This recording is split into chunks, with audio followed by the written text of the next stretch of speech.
Hello students, welcome to the online classes. My name is Nidhi Dixit. Today we will continue with the chapter number 2, that is microorganisms are friends or foe. So students, in the previous class we have discussed about the usefulness of the microorganisms.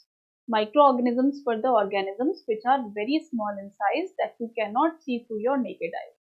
And some of them are harmful to us and some of them are useful to us. So in the previous class we have studied about the organisms which were useful to us. In today's class we will be discussing about the microorganisms which are harmful to us. यानी कि वो organisms जो कि हमारे लिए harmful होते हैं और हमारे अंदर बहुत सारे तरीके के diseases को cause करते हैं. तो हमें पता है कि जो disease causing organisms होते हैं उनको हम क्या बोलते हैं, उनको हम बोलते हैं पैथोजेंस. क्या बोलते हैं? पैथोजेंस. हमने प्रीवियस क्लास में भी स्टडी किया था. तो जो डिजीज कॉज करते हैं उनको हम बोलते हैं पैथोजेंस. और ये जो पैथोजेंस होते हैं they are present in water, air and food. सभी जगह ये प्रेजेंट होते हैं. ठीक है. एंड जब भी हम लोग ब्रीथ करते हैं या खाना खाते हैं या ड्रिंक करते हैं, कोई भी चीज पीते हैं, तो ये सारे के सारे ऑर्गेनिजम्स जो कि एयर, वाटर या फूड में प्रेजेंट हैं, ये हमारी बॉडी में भी एंटर कर जाते हैं. और बॉडी में एंटर करने के बाद हमारे अंदर होते हैं जो कि किसी एक हेल्दी पर्सन में भी ट्रांसमिट हो सकते हैं. से फॉर एग्जांपल आपके अंदर कोई माइक्रो ऑर्गेनिज्म एंटर किया और आपको डिजीज कॉज हो गया. जब आप स्नीज करते हैं या कॉफ करते हैं तो उससे जो ड्रॉपलेट्स आपके माउथ से या आपके नोज से जो रिलीज होते हैं, they may enter into an healthy individual which is standing by your side. उसके अंदर एंटर करने के बाद वो क्या कर सकते हैं, उसके अंदर भी डिजीज कॉज कर सकते हैं. तो इस तरह से कुछ एक डिजीजेस जो हैं या कुछ एक माइक्रो ऑर्गेनिजम्स जो हैं वो इन्फेक्टेड पर्सन से हेल्दी पर्सन में ट्रांसमिट हो सकते हैं. तो ऐसे टाइप के डिजीजेस को हम बोलते हैं कम्युनिकेबल डिजीजेस. क्या बोलते हैं? Communicable diseases. तो कम्युनिकेबल डिजीजेस क्या हुए? कम्युनिकेबल डिजीजेस वो टाइप के डिजीजेस होते हैं जो कि कम्युनिकेट हो सकते हैं, यानी कि किसी इन्फेक्टेड पर्सन से किसी हेल्दी पर्सन के अंदर जा सकते हैं और उनके अंदर भी डिजीज कॉज कर सकते हैं. तो ये जो इन्फेक्टेड पर्सन से जो हेल्दी पर्सन में जो डिजीजेस जाते हैं उनको हम माइक्रोबियल या कम्युनिकेबल डिजीजेस बोलते हैं.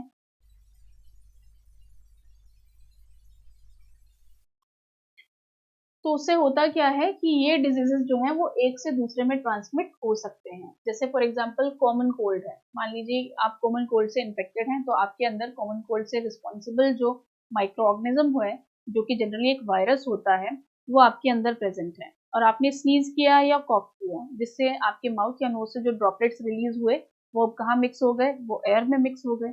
और एयर में मिक्स होने के बाद मान लीजिए कोई हेल्दी पर्सन जो आपके साइड में खड़ा है वो भी रेस्पिरेशन कर रहा है, वो भी इनहेल कर रहा है या ब्रीदिंग कर रहा है. तो ब्रीदिंग के दौरान वो उस जो ड्रॉपलेट्स जो कि एटमॉस्फेयर में प्रेजेंट थे, वो ड्रॉपलेट्स जो होंगे जो कि इन्फेक्टेड होंगे, वो जब पर्सन इनहेल करेगा तो वो उसके अंदर भी एंटर कर जाएंगे. और एंटर करने के बाद उसके अंदर भी डिजीज कॉज कर सकते हैं.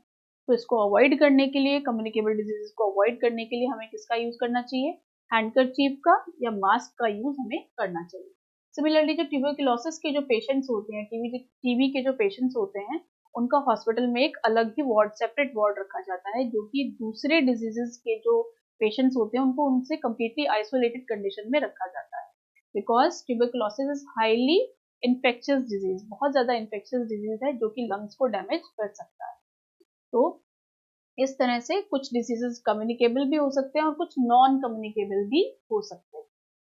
तो हमें क्या करना चाहिए? कम्युनिकेबल डिजीजेस को स्प्रेड करने से रोकने के लिए हमें हैंडकरचीफ का यूज करना चाहिए जब भी हम स्नीज कर रहे हो या कॉफ कर रहे हो, या इन्फेक्टेड पर्सन से हमें दूरी बनाकर रखनी चाहिए. तो जब कोई पर्सन इन सब कॉमन कोल्ड जैसे मैंने आपको बताया अभी सफर कर रहा हो, तो फाइन ड्रॉपलेट्स जो होते हैं वो एटमॉस्फेयर में फैल जाते हैं जिससे थाउजेंड्स ऑफ वायरसेस जो होते हैं एटमॉस्फेयर में फैल जाते हैं. और कोई हेल्दी पर्सन अगर उसको इनहेल करेगा ब्रीथिंग के साथ तो उसको भी वो इन्फेक्शन हो सकती है. अब सिर्फ ड्रॉपलेट्स जो होती हैं उन्हीं से ही इन्फेक्शन नहीं हो जाती, यानी कि एयर के थ्रू ही जो इन्फेक्शियस एजेंट हैं वो एक से दूसरे में ट्रांसफर नहीं होते हैं, उनके बहुत सारे दूसरे एजेंट्स भी होते हैं. जैसे कि कुछ एक इंसेक्ट्स और एनिमल्स. इंसेक्ट्स और एनिमल्स भी डिजीजेस को किसी इन्फेक्टेड पर्सन से हेल्दी पर्सन में ट्रांसफर कर सकते हैं.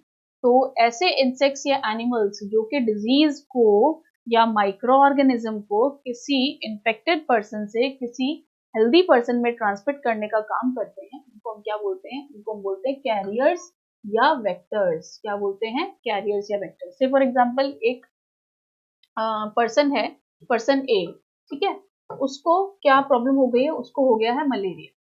अब मलेरिया के लिए रिस्पॉन्सिबल जो ऑर्गेनिज्म है वो इस पर्सन के अंदर प्रेजेंट है। मान लीजिए इसको किसी मच्छर ने काटा, इसको किसी मस्कीटो ने बाइट किया, और इस मस्कीटो ने इस पर्सन जो कि इन्फेक्टेड है मलेरिया से, उसको बाइट करने के बाद किसी पर्सन बी को काटा। अब क्या होगा, उस इंसेक्ट के अंदर इस मलेरिया को कॉज करने वाला जो ऑर्गेनिज्म है वो उस मच्छर के अंदर चला जाएगा, और जब ये मच्छर आपको काटेगा तो आपके ब्लड के अंदर जो मलेरिया को रिस्पॉन्स कॉज करने वाला जो पैथोजन है वो आपके ब्लड के अंदर भी ट्रांसफर कर देगा। इस तरह से मच्छर ने क्या काम किया, मस्कीटो ने क्या काम किया, एक कैरियर का काम किया। कैसे कैरियर का काम किया कि जो माइक्रो ऑर्गेनिज्म इसके अंदर प्रेजेंट था, इस पर्सन के अंदर प्रेजेंट था, उसको कहाँ ट्रांसफर कर दिया, पर्सन बी के अंदर ट्रांसफर कर दिया। तो इस तरह से उसने किसका काम किया, एक कैरियर का काम किया या एक वेक्टर का। साइंस में इसके लिए जो टर्म है कैरियर के लिए, उसको बोलते हैं वेक्टर का काम। तो इस तरह से मस्कीटोज या दूसरे एनिमल्स, सिमिलरली फ्लाइज हैं, मक्खी जो है, मक्खी जब गंदगी पर बैठती है और गंदगी पर बैठने के बाद किसी खाने के ऊपर बैठती है, तो जो माइक्रो ऑर्गेनिज्म गंदगी के अंदर प्रेजेंट था वो आपके खाने पर भी आकर चिपक सकता है, और उसी खाने को अगर आप कंज्यूम करते हैं, उसका इंटेक करते हैं, तो आपके अंदर भी वो disease causing micro organism enter कर जाता है और आपको भी डिजीजेस कॉज करता है। इसीलिए हमें कहा जाता है कि खाने को हमेशा ढक कर रखना चाहिए, राइट। तो इस तरह से हमने देखा कि जो इंसेक्ट्स हैं और जो एनिमल्स हैं वो एक वेक्टर का काम करते हैं। वो माइक्रोब्स को यानी कि पैथोजेंस को किसी एक जगह से दूसरी जगह पर ट्रांसफर करने का काम करते हैं। आपके घर के अंदर भी ऐसे बहुत सारे एजेंट्स प्रेजेंट हैं जिसमें हाउस फ्लाइज आ जाती हैं, मक्खियां आ जाती हैं, मस्कीटोज आ जाते हैं, जो कि माइक्रो ऑर्गेनिज्म को एक जगह से दूसरी जगह पर ट्रांसफर करने का काम करते हैं।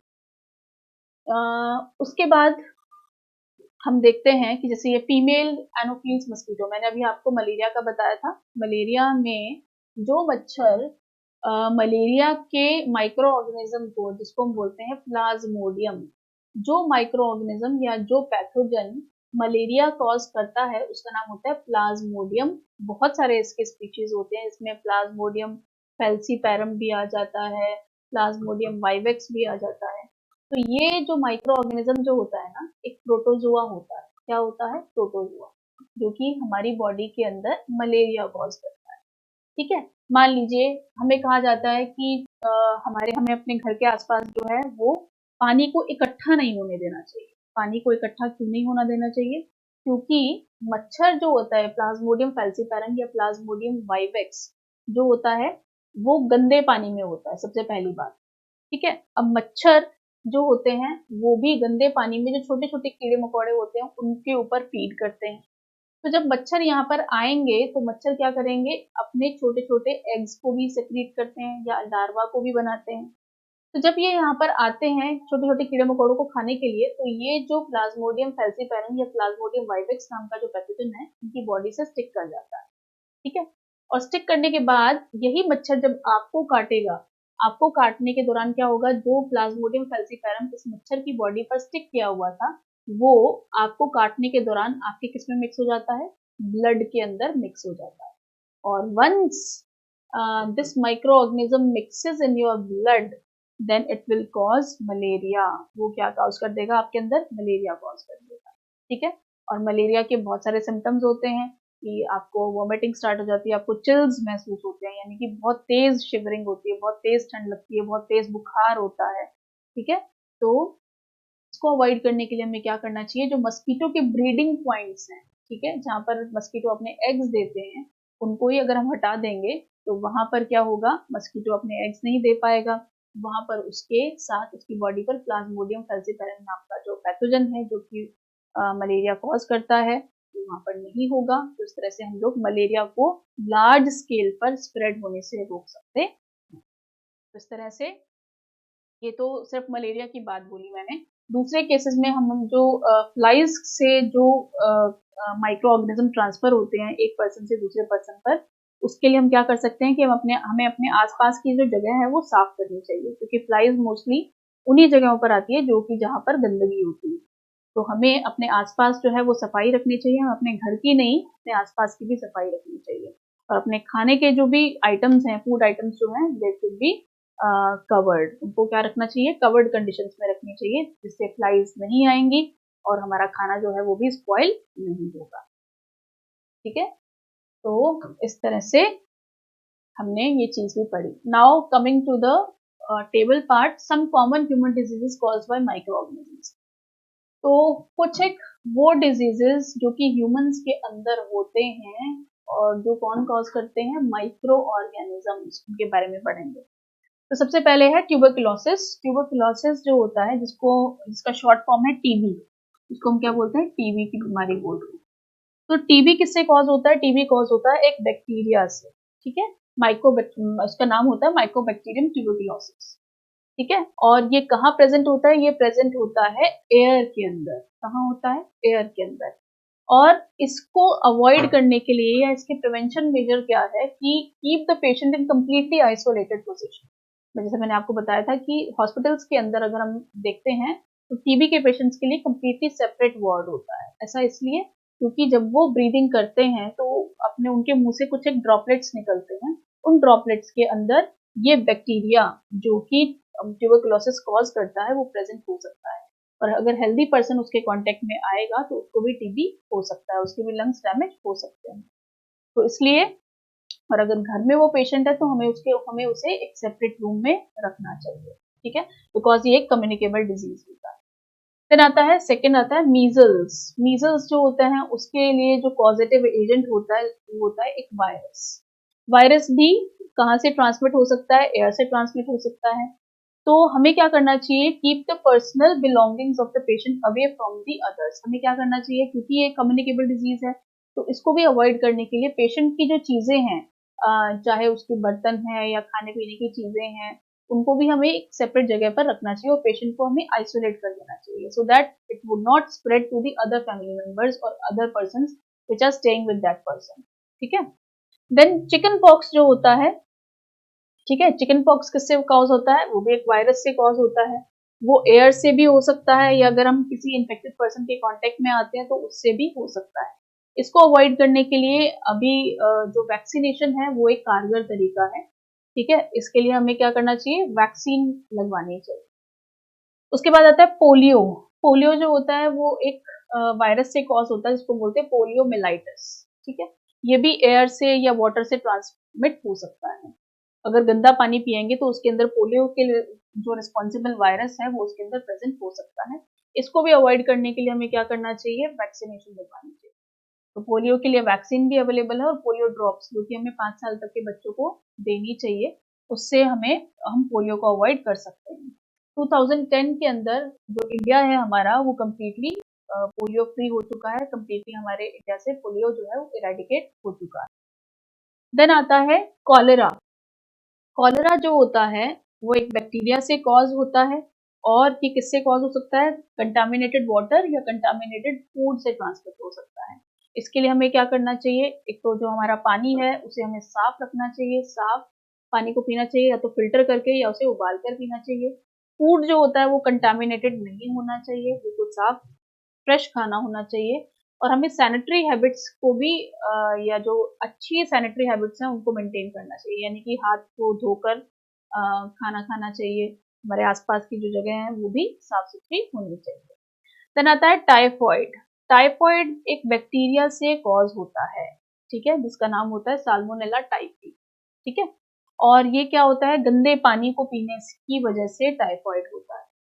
इसके लिए हमें क्या करना चाहिए, जो भी हम खाना बना रहे हैं उसके अंदर जो पानी का यूज कर रहे हैं वो भी साफ होना चाहिए और जो पानी है वो हमें छान कर और उबाल कर पीना चाहिए। और इसके लिए भी हमें वैक्सीनेशन हमारे लिए अवेलेबल है, तो वैक्सीन हमको लगवानी चाहिए। देन आता है हेपेटाइटिस ए। हेपेटाइटिस ए जो होता है वो एक वायरस से कॉज होता है और किस वजह से होता है, गंदा पानी पीने की वजह से होता है। इसके लिए भी हमें क्या करना चाहिए, पानी को उबाल कर पीना चाहिए और इसके लिए भी वैक्सीनेशन अवेलेबल है, वैक्सीन हमें इसके लिए लगवानी चाहिए। देन लास्ट में आता है मलेरिया। मलेरिया के बारे में हम लोगों ने डिटेल में पढ़ा है। मलेरिया किससे कॉज होता है, एक प्रोटोजोआ से, जो कि itself it is a micro organism. किसके काटने से होता है? मच्छर के काटने से होता है। तो हमें क्या करना चाहिए इसके लिए? सबसे पहली बात तो हमें क्या करना चाहिए, हमें अपने आसपास पानी को इकट्ठा नहीं होने देना चाहिए। पानी अगर लॉन्ग पीरियड ऑफ टाइम के लिए एक जगह पर इकट्ठा होगा तो वहां पर मस्कीटो की ब्रीडिंग का पॉइंट बन जाता है, जहां पर मस्कीटो जो है वो अपने लार्वा को सेक्रीट करते हैं। तो ऐसा अवॉइड करने के लिए हमें पानी को इकट्ठा नहीं होने देना चाहिए। दूसरा, हमें क्या करना चाहिए, इंसेक्टिसाइड का स्प्रे करना चाहिए। इंसेक्टिसाइड का मतलब क्या होता है, यानी कि वो केमिकल्स जो कि इंसेक्ट को किल करने का काम करते हैं, हमें वो स्प्रे करने चाहिए। या फिर हम अपने घर में जब सोते हैं तो मस्कीटो नेट का यूज करना चाहिए, या फिर मस्कीटो रेपेलेंट्स का यूज करना चाहिए, जो कि मच्छरों को भगाने का काम करते हैं। ठीक है, तो इस तरह से ये डिजीजेस थे। किससे कॉज होते हैं उनके बारे में पढ़ा हम लोगों ने, कैसे ट्रांसमिट हो सकते हैं उसके बारे में पढ़ा। फिर हमने ये देखा कि अगर हमें उन डिजीजेस से बचना है तो हम क्या क्या तरीके अपना सकते हैं। तो अलग अलग तरीके हैं जिसमें हम लोग पेशेंट अगर कोई इन्फेक्टेड है तो उसको अलग रख सकते हैं, या फिर हम लोग वैक्सीनेशन का यूज कर सकते हैं, या अपने आसपास की और पर्सनल हाइजीन अगर मेंटेन करें तो इन डिजीजेस से हम लोग बच सकते हैं। ठीक है, नेक्स्ट आता है हमारा, ये पार्ट हम लोगों ने पढ़ लिया है।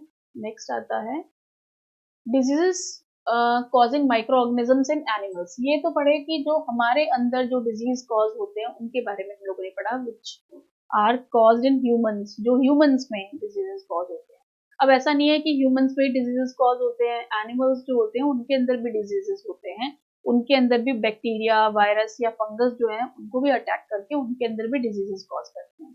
तो अब हम पढ़ेंगे एनिमल्स में जो डिजीजेस होते हैं उनके बारे में। अब जो बाहर जो बैक्टीरिया प्रेजेंट हैं या जो वायरसेस प्रेजेंट हैं वो ह्यूमंस और कैटल्स दोनों को अफेक्ट करते हैं। ठीक है, हम उनके बारे में पढ़ेंगे। जैसे कि आपने एनिमल्स के अंदर एक डिजीज का नाम सुना होगा, एंथ्रेक्स। क्या है? एंथ्रेक्स, जो किससे कॉज होता है? बैसिलस एंथ्रासिस से। ठीक है, ये एक बायोलॉजिकल वॉर के लिए भी एक एजेंट है। बायोलॉजिकल वॉर भी इस माइक्रो ऑर्गेनिज्म से कॉज हो सकती है। ये आप अपने आगे आने वाले जो चैप्टर्स हैं इस टर्म को आप वहां पर पढ़ें। देन हाँ, एक रॉबर्ट कॉच करके एक साइंटिस्ट थे जिन्होंने एंथ्रेक्स डिजीज को कॉज करने वाला जो माइक्रो ऑर्गेनिज्म था, जिसको हम बोलते हैं बैसिलस एंथ्रासिस, उसको डिस्कवर किया था। किसने डिस्कवर किया था? रॉबर्ट कॉच ने। किसमें? 1876। अब ये देखा हम लोगों ने कि एनिमल्स में भी डिजीजेस कॉज हो सकते हैं, जैसे कि फुट एंड माउथ डिजीज जो है वो एक वायरस द्वारा कॉज होता है। एनिमल्स के जो फुट हैं और जो उनका माउथ है उनके अंदर भी कुछ डिफॉर्मेशन हो जाती हैं, वो किसकी वजह से होती हैं? वो एक वायरस की वजह से हो सकती हैं। अब सिर्फ ह्यूमंस में या सिर्फ एनिमल्स में ही डिजीजेस कॉज नहीं होते, और किसके अंदर हो सकते हैं? और हो सकते हैं किसकी वजह से, या किसके अंदर? प्लांट्स के अंदर भी डिजीजेस हो सकते हैं। तो हम उनके बारे में पढ़ेंगे। जैसे फर्स्ट है सिट्रस कैंकर। सिट्रस कैंकर नाम से पता चल रहा है, सिट्रस का मतलब होता है नींबू। ठीक है, तो नींबू के अंदर एक डिजीज होता है जो किसकी वजह से हो सकता है? बैक्टीरिया की वजह से। और ट्रांसमिशन कैसे हो सकता है? एयर की हेल्प से।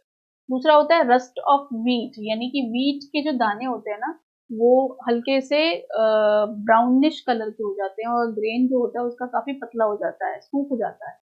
वो किसकी वजह से हो सकता है? कि उसके अंदर फंगल इन्फेक्शन हो। ठीक है, उसकी वजह से हो सकता है। ट्रांसमिशन कैसे हो सकता है? सीड्स के, यानी कि जो इन्फेक्टेड सीड है अगर उनको हम हेल्दी सीड के साथ रखेंगे तो हमारे जो हेल्दी सीड हैं वो भी खराब हो सकते हैं। देन एयर की हेल्प से भी ट्रांसमिशन होता है। Then yellow vein mosaic of bhindi, भिंडी को हम इंग्लिश में ओकरा बोलते हैं। ठीक है, तो भिंडी के अंदर जो डिजीज होते हैं उसको बोलते हैं येलो वेन मोजेक ऑफ भिंडी या ओकरा। वो किसकी वजह से होता है? वो वायरस की वजह से होता है। और ये किससे ट्रांसमिट होता है? एक इंसेक्ट के हेल्प से ट्रांसमिट होता है। और भी बहुत सारे डिजीजेस हैं जो कि प्लांट्स में होते हैं, जैसे कि वीट में होता है, राइस में, शुगर केन में, पोटैटो, ऑरेंज, एप्पल, और दूसरों में भी बहुत सारे अलग अलग तरीके के डिजीजेस होते हैं जो कि अलग अलग तरह के माइक्रो ऑर्गेनिज्म उनके अंदर ये डिजीजेस कॉज करते हैं। और इनसे बचने के लिए किसान क्या करते हैं या फार्मर्स क्या यूज करते हैं? अलग अलग तरह के केमिकल्स को यूज करते हैं जिनको हम पेस्टिसाइड्स या इंसेक्टिसाइड्स बोलते हैं। ठीक है, नेक्स्ट आता है फूड पॉइजनिंग। फूड पॉइजनिंग जो होती है वो कैसे कॉज होती है?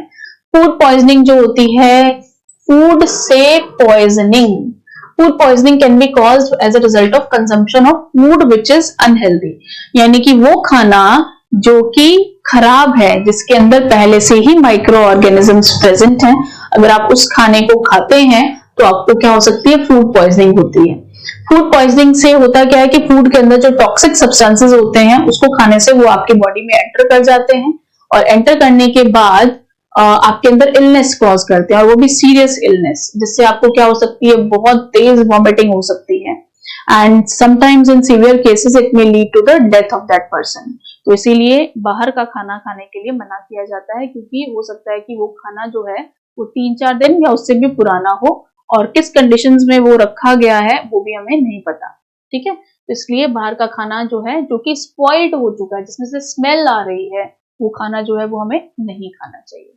तो फूड का प्रिजर्वेशन कैसे करें? फूड को स्पॉइल होने से बचाने के लिए हमें उसका क्या करना चाहिए? प्रिजर्वेशन करना चाहिए। प्रिजर्वेशन कैसे करेंगे? तो प्रिजर्वेशन करने के लिए हमें क्या करना चाहिए कि बहुत सारे स्पॉइल्ड फूड जो होता है उसके अंदर से खराब स्मेल आती है, खराब टेस्ट आता है, या उसका कलर चेंज हो जाता है। तो उसको बचाने के लिए हम अलग अलग फूड आइटम्स को स्टोर करने के लिए अलग अलग तरीके हैं, जैसे कि बहुत सारे तरीके हैं। जैसे कि अगर आपको स्टोर करना है जैम को, तो जैम को स्टोर करना है तो उसके अंदर बहुत सारे तरीके के प्रिजर्वेटिव्स आते हैं, जैसे कि सिट्रिक एसिड, बेंजोइक एसिड, ये प्रिजर्वेटिव्स आते हैं, जिससे जो फूड आइटम है हमारा लॉन्ग टाइम के लिए हम उसको प्रिजर्व कर सकते हैं। सिमिलरली पिकल्स, यानी कि जो अचार होते हैं, अचार को बनाते टाइम उसके अंदर बहुत सारा नमक डालते हैं। नमक डालने से क्या होता है कि जो अचार होता है उसके अंदर, या जैसे मान लीजिए कैरी का अचार डालते हैं हम लोग, जब हम कैरी का अचार डालते हैं तो कैरी के अचार डालने से पहले आपकी मदर क्या करती हैं? उसके अंदर बहुत सारा नमक डालती हैं। नमक डालने से क्या होता है कि उसके अचार के अंदर या कैरी के अंदर जितना भी वाटर कंटेंट होता है वो क्या हो जाता है? सूख जाता है, या पानी जो है वो निकल कर क्या हो जाता है? सारा का सारा बाहर आ जाता है, जिससे अब इस अचार के अंदर या अब इस कैरी के अंदर पानी जो है वो नहीं रहेगा। अगर यहाँ पर पानी रहता तो उस पानी की वजह से इसके ऊपर फंगस का अटैक हो सकता था। अब क्योंकि बहुत सारा नमक डाल दिया था हम लोगों ने इसमें, तो पानी सारा निकल कर बाहर आ गया, अब पानी यहाँ पर है ही नहीं, तो फंगस को ग्रो करने के लिए जो मॉइस्चर चाहिए होता है वो अब इस कैरी में नहीं है, जिससे जो अचार है वो लॉन्ग टाइम के लिए हम उसको प्रिजर्व कर सकते हैं। तो ये भी एक प्रिजर्वेशन का तरीका है। सिमिलरली जैम्स को हम लोग प्रिजर्वेटिव डाल के तो स्टोर कर ही सकते हैं, लेकिन जैम्स में आप देखेंगे कि हम लोग जैम्स में एक्सेस ऑफ शुगर डालते हैं, यानी कि चीनी बहुत डालते हैं। तो चीनी डालने से भी क्या होता है कि चीनी डालने से उसके अंदर से जितना भी वाटर कंटेंट होता है वो निकलकर बाहर आ जाता है उस फ्रूट में से, और जिससे वाटर कंटेंट अगर अब यहाँ से निकलकर बाहर आ गया तो फंगस को जो ग्रो करने के लिए जो मॉइस्चर चाहिए वो यहाँ पर फंगस को नहीं मिलेगा, जिससे भी हम लोग फूड आइटम को लॉन्ग टाइम के लिए प्रिजर्व करके रख सकते हैं। तो ये प्रिजर्वेशन के कुछ एक ट्रेडिशनल तरीके हैं जो कि पुराने टाइम से हम लोग यूज करते हुए आ रहे हैं। नेक्स्ट जो केमिकल तरीके हैं, केमिकल मेथड्स जो हैं जो कि हम लोग यूज करते हैं प्रिजर्वेशन के लिए, ये हम लोग नेक्स्ट क्लास में पढ़ेंगे। Thank you. हो गया।